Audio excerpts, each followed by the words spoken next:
Welcome to the Deep Dive. We're always looking for, well, ancient wisdom, maybe even that sort of magic key to figuring out the universe. Today we're getting into something really fascinating, excerpts from a lecture on the Kybalion.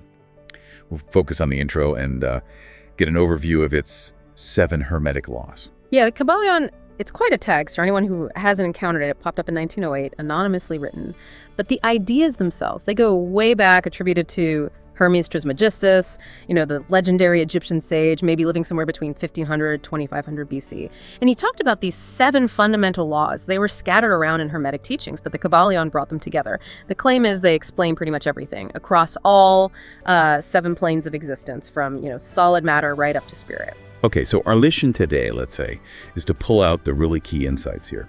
Can these ancient laws, can they actually give us some clarity today? A shortcut, maybe, to understanding how reality works behind the scenes. It's interesting, this whole anonymous transmission thing, it makes you think of that verse, oh, do not let the flame go out, kept alive through centuries in secret, like how Plato's and Aristotle's ideas survived the Dark Ages. The lecture suggests these hermetic truths were sometimes hidden for protection.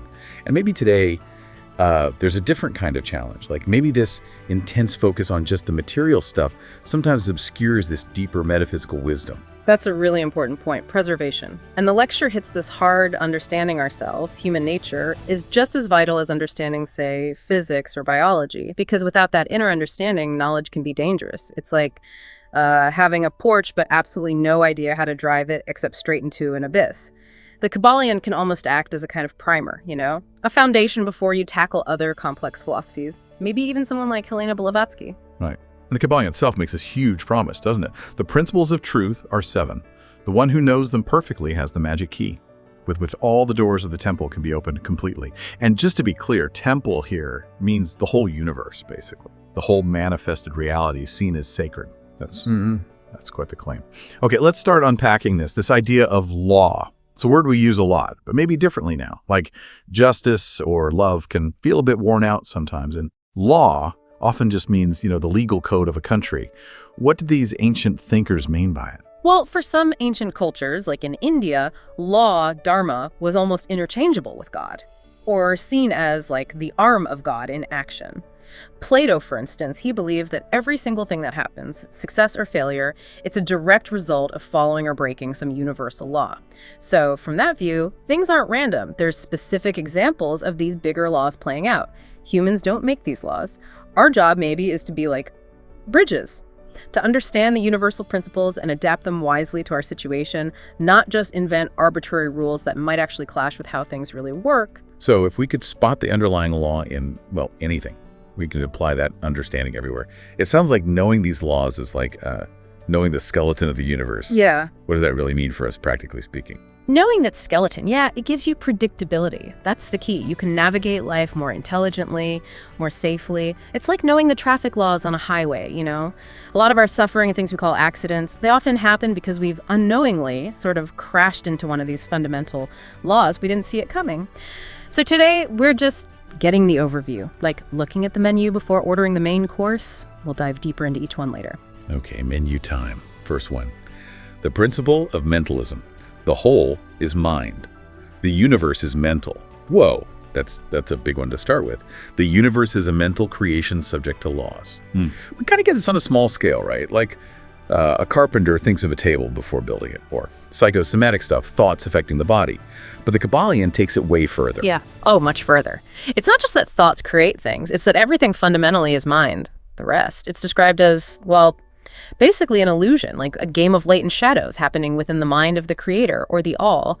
Why do things appear and disappear? Why does consciousness itself seem to flicker on and off, which makes death seem so illogical, really? Because they're mental forms, not the ultimate reality. The only thing that's truly real, unchanging, is the essence behind the forms, which is the law itself. It's interesting, how modern physics with energy fields and stuff seems to be edging closer to this ancient idea that reality isn't quite as solid as it looks. Okay, so if everything changes, our bodies, our thoughts, our identities, they're all temporary. What's left? What actually endures? The essence, the spirit, you could say. There's this analogy used sometimes. Think of a mirror as the psychic plane, a glass holding water as the physical body, and the air inside the glass as the spirit. The mirror and the glass, they're temporary, they'll break down, disassociate. But the air, the spirit, it remains, it can inhabit other glasses. So this principle is really an invitation. Look for the enduring law behind the constantly shifting forms. It suggests our reality is fundamentally a mental construct. And if you grasp that, maybe you have more power to shape it than you think. That's a powerful perspective. Okay, so if everything is mind and there are patterns within this mind, it makes sense these patterns might echo on different levels. Which brings us neatly to number 2, the principle of correspondence. As above, so below, as below, so above. This makes me think of that old idea, man made in God's image, not identical, but analogous. Like you said, a mouth and a stomach both digest, just on different scales. Precisely. It's all about analogy. If you ever get a hunch that, say, the way you drive your car mirrors how you manage your finances. Or how messy my desk is reflects my cluttered thought. Exactly. You're tapping into this principle instinctively. Those ancient philosophical schools, like Plato's Academy, they insisted on order and beauty in their surroundings. It wasn't just about being tidy. They knew that working on one plane, the physical environment could actually influence other planes.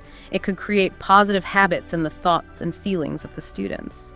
So that's where hermetic magic kind of comes in. This idea you can work on one level to consciously affect another because you understand the correspondence. Can you give like a more everyday example? Maybe something people do without realizing it. Sure. Think about someone who's meticulously honest in small things, always gives back the extra change, is always on time, keeps their word on tiny promises. On the surface, these are just small physical or social plane actions, but often you find that person's larger life, their career, their relationships, tends to have a certain integrity and stability too. It's like by creating that pattern of honesty and order in the small things, they're generating a corresponding harmony on higher levels. It seems like magic, but it's correspondence. That's a great example. It makes it very practical. Okay, so things correspond across levels, but how do these levels interact? What's the connection? That seems to lead to the third one. The principle of vibration. Nothing rests, everything moves, everything vibrates. So the difference between, say, a rock and a thought is just the speed of vibration. That's the core idea. From the densest matter to the finest spirit, it's all about the vibratory rate. Like your motorcycle example, even when the engine's off, the atoms are still vibrating, just at a frequency we can't perceive. For these ancient thinkers, your vibrational address, let's call it, was your truest identity. It's why they believed chanting a specific mantra could connect you to a deity. The vibration of the mantra was, in essence, the vibration of the being, its internal name.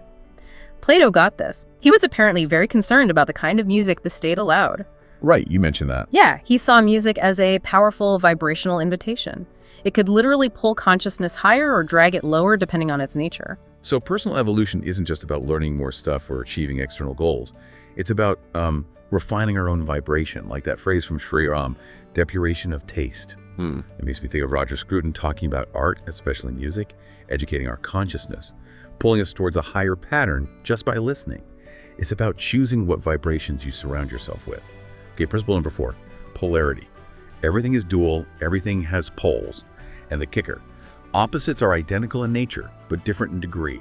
All paradoxes may be reconciled. But the thermometer example nails this, doesn't it?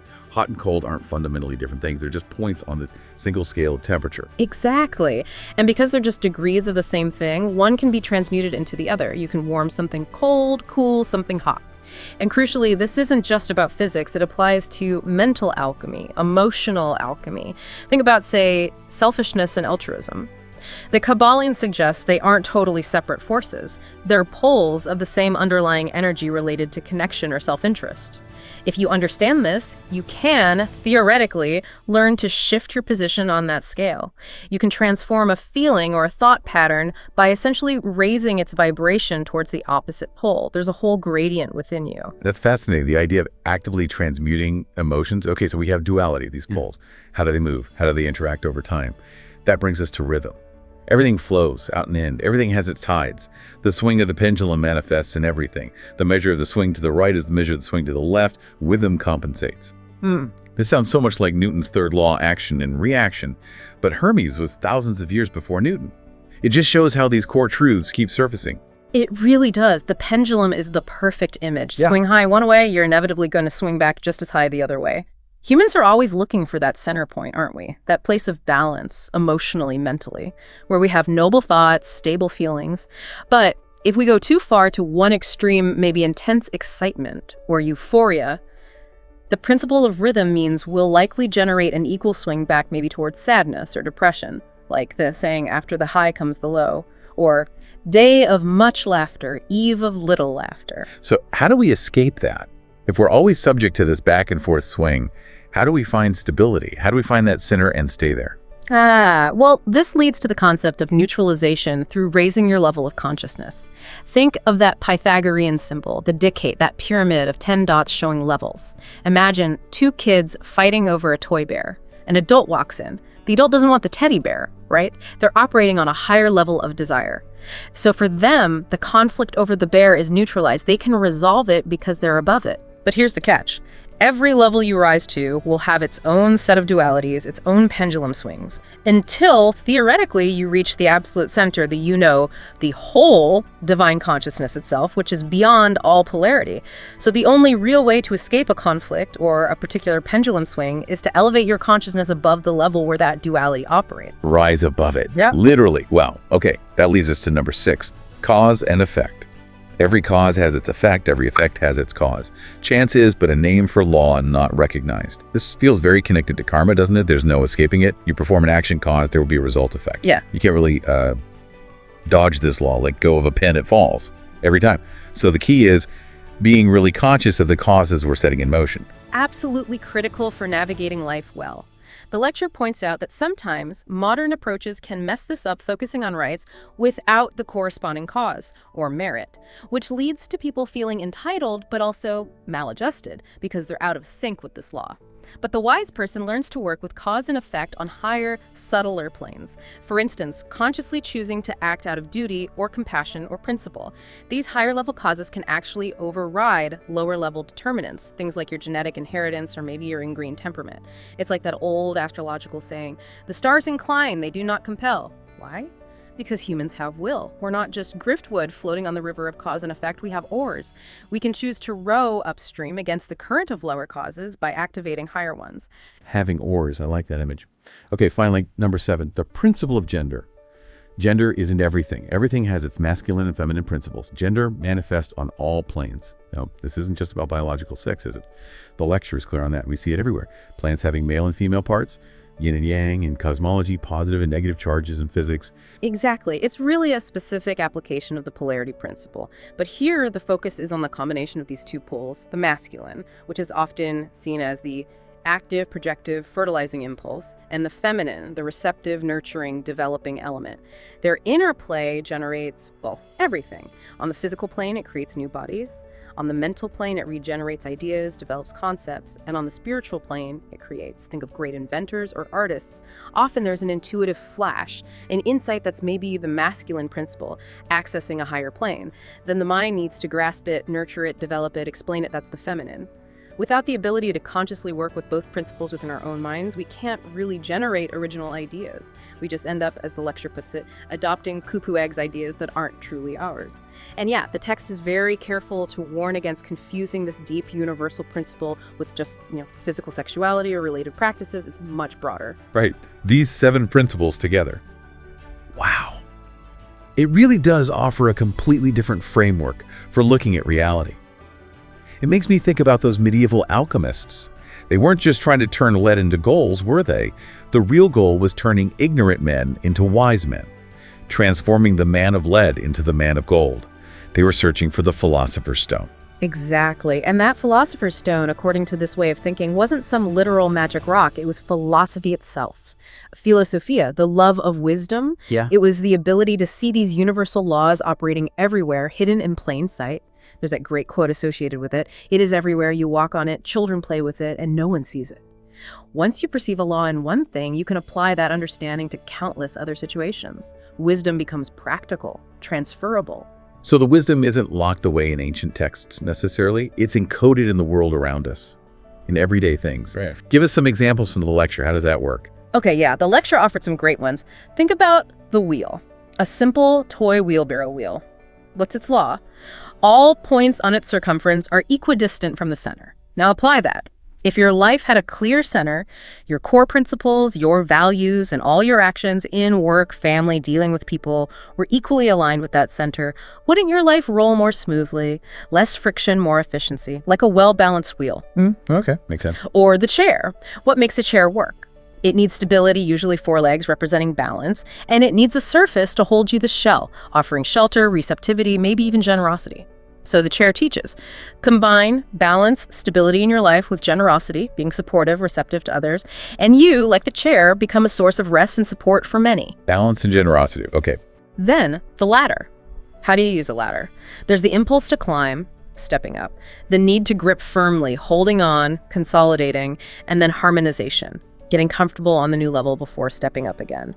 Apply that to personal growth. You need the will to expand, impulse, the capacity to integrate what you gain, grip, and the wisdom to stabilize before reaching further harmonization. That's how you ascend levels of consciousness. Impulse, grip, harmonization. Got it. And one more, the vineyard.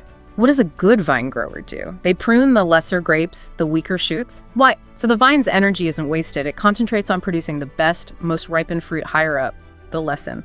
Learn to prune the inferior in your own life. Cut away the distractions, the bullshit, as the lecture might say, the energy drains. Focus your vital force on producing your noblest fruits, your highest potential. Prune the inferior. These are fantastic examples. It really is like a hidden language in everyday objects and processes. So why don't more of us, read it? Why do we miss these lessons? Well, the lecture suggests we often suffer from a kind of vital illiteracy. We see the lessons play out, like observing elderly people who value deep commitment versus maybe some teenagers who run from it. We see the patterns, but maybe we lack the framework or just the curiosity to stop and decode the underlying law. We spend so much energy fighting against these natural laws, trying to bend reality to our whims, instead of learning to align with them. It's like trying to swim against a strong current, exhausting and often futile. And if we could become vital literates, as you put it, if we could learn to see the laws through the specific situations, think how much time we'd save. We'd realize everything, absolutely everything, has a lesson for us, whether it's showing a law being followed or a law being broken. It's always teaching. Wow.